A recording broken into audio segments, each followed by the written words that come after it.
자, 두 번째, 매물을 찾는 방법입니다. 보통 전세 매물을 구할 때 둘 중 하나를 선택할 수밖에 없을 거예요. 직접 부동산을 방문하던가 온라인의 각종 플랫폼을 이용해서 매물을 찾게 됩니다. 결론부터 말하자면 아파트를 찾으시는 분들은 그냥 해당 아파트 단지의 부동산을 직접 방문하세요. 그게 가장 빠르고 발생할 문제도 없습니다. 그 외의 경우에는 유의하셔야 될 것이 많습니다. 먼저 허위 매물. 이건 유튜브에서 찾아보셔도 각종 사고 사례가 많으니까 제가 굳이 말씀을 안 드려도 잘 아실 건데, 다만 이와 관련해서 제가 꼭 드리고 싶은 말씀은 허위 매물로 장사를 하는 업자도 분명 잘못은 있어요. 그래서는 안 되죠. 하지만 역으로 생각해보면 그들이 대체 왜 허위 광고를 하는가, 왜 없는 매물을 있다고 하는가 생각을 해보면 싸고 좋은 물건만 찾는 고객 때문이라고 말씀드리고 싶어요. 저는 여지껏 살아오면서 단 한 번도 싸고 좋은 물건을 본 적이 없습니다. 아니, 입장을 바꿔보세요. 임대인의 입장에서는 좋은 집을 싸게 내놓을 이유가 전혀 1도 없습니다. 그러니까 싸고 좋은 물건 그만 찾으세요. 예산 안에서 최대한 많은 물건을 보는 게 정답이지, 안 그러면 앞서 말씀드린 허위 광고로 영업을 하는 중개인들을 만날 확률을 높일 뿐입니다. 아니면 싸고 좋은 불법 확장 매물 등을 보시게 될 거예요. No! God, please, no! 자, 세 번째, 전세자금 대출과 관련된 내용입니다. 이 전세자금 대출은 보증보험과 같이 이야기해 볼게요. 먼저 전세자금 대출의 종류와 금리 등은 간단히 검색만으로도 찾을 수 있는 내용이라서 생략을 하고요. 제가 꼭 드리고 싶은 말은 굳이 1금융권을 고집할 이유가 없으시다는 거예요. 1금융권의 대출은 당연히 금리의 이점이 있지만 아무래도 한도가 부족한 경우가 종종 있죠.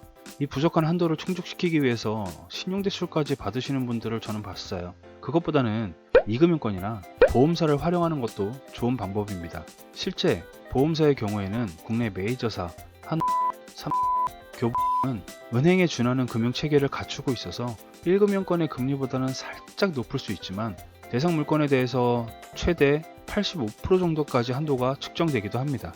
단, 대출 많이 나온다고 에머지 타지 마시고요. 과도한 대출은 고통의 시작입니다.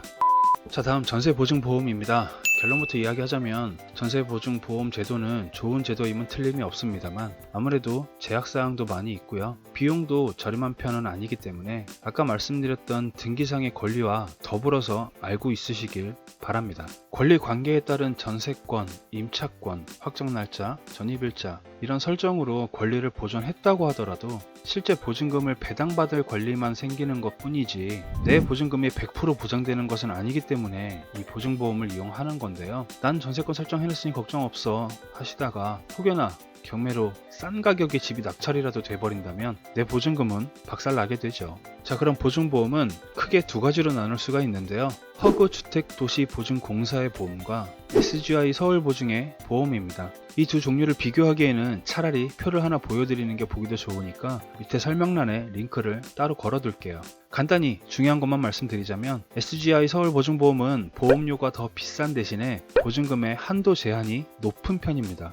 허그는 반대로 비용은 저렴하지만 보장받을 수 있는 보증금의 한도가 낮습니다. 그리고 팁이랄 것도 없지만 보통 온라인상에서 보증보험에 대한 검색을 많이 하실 텐데요. 정보가 다들 상이합니다. 보험 가입 한도 비율이 차이가 좀 있는 편인데요. 이건 해당 부동산의 시세를 어디에 기준을 두느냐의 차이예요. 실거래가냐, KB 시세냐, 한국감정원의 시세냐 이런 기준으로 경우가 달라질 수 있게 됩니다. 또는 해당 부동산의 컨디션에 따라서도 한도가 달라집니다. 그러니까 무조건 100% 된다라고 안심하셔도 안 되고요. 미리 실명하실 필요도 없습니다. 보증보험의 한도는 직접 집을 선택하신 후에 문의하시는 게 제일 확실해요. 자, 다음 네 번째, 매물을 보는 방법입니다.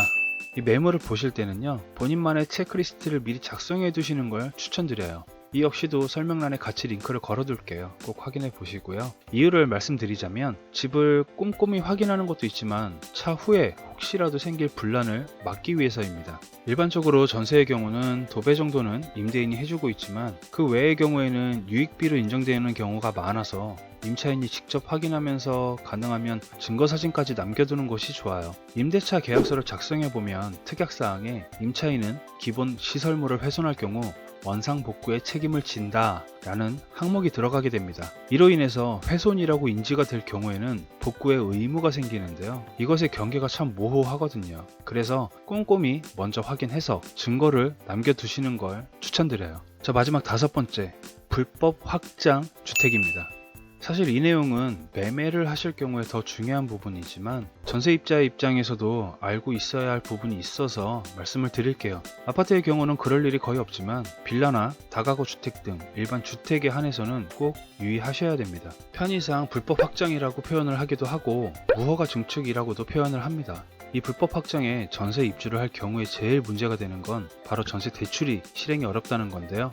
경우에 따라서 증축 면적이 넓지 않을 경우에는 감액을 감안한다면 가능하기도 합니다. 하지만 일반인의 입장에서 이 불법 확장을 확인하기가 쉽지 않아요. 당연히 건축물 대장을 통해서 확인을 할 수는 있지만 이건 적발이 되었을 경우에나 그렇고요. 신축이라던가 아직 적발이 되지 않았을 경우에는 서류상으로 확인할 방법이 없어요. 그렇다고 도면을 보여달라고 할 수도 없는 노릇이고, 그래서 실제 매물을 보실 때 불법 확장 여부를 파악할 수 있는 몇 가지 방법을 말씀드릴게요.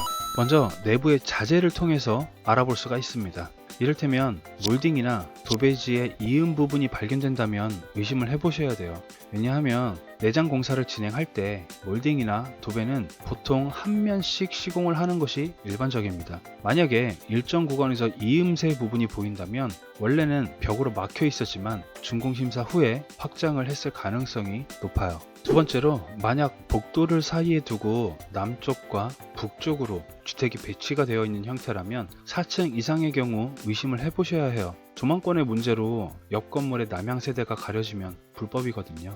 세 번째로는 건물 외부에서 봤을 때 외장재가 조금이라도 다른 것이 있다면 의심해 보셔야 됩니다. 첫 번째 이유와 마찬가지로 준공심사 후에 샌드위치 판넬로 시공을 하는 것이 일반적인 확장 시공이기 때문이에요.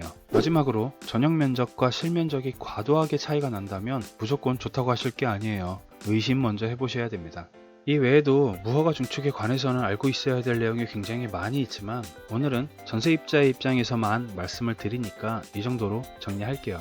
자, 지금까지 전셋집을 구할 때 유의할 점을 말씀드렸는데요. 1인 가구는 날로 증가하고 주택 구입은 점점 더 어려워지다 보니까 전세 시장에는 여전히 많은 사고 사례가 있습니다. 말씀드렸던 것을 전부 숙지한다고 해서 다 피할 수 있는 건 아니지만 최소한의 필수 지식이라고 생각하고 숙지하시길 추천드립니다. 자, 오늘 내용 여기까지 할게요.